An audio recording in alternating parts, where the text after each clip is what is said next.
Родные, близкие и почитатели ее таланта собрались, чтобы проводить в последний путь Ремзие Баккал. Человек с большой буквы, посвятивший всю свою жизнь танцу. Несмотря на возраст, она, услышав родные мотивы, могла пуститься в пляс и составить конкуренцию молодым танцорам. Такой ее запомнили близкие. У нее был такой запас потенциала, она могла бы и дальше еще творить.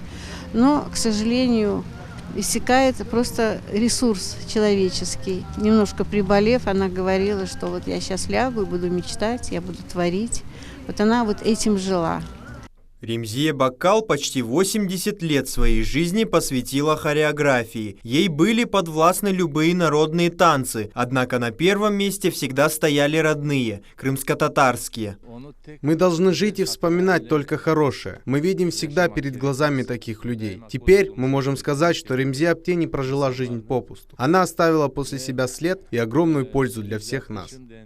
12 народных и заслуженных артистов Таджикистана, более 40 заслуженных артистов Крыма воспитала балетмейстер. Большинство из ее учеников сегодня уже сами руководят известными ансамблями. Ремзие Апте внесла большой вклад в культуру народа и будет жить вечно в наших сердцах. Ее ученики – то поколение, которое она воспитала, и все ее знания останутся с нами. Мы будем жить, использовать это и никогда ее не забудем.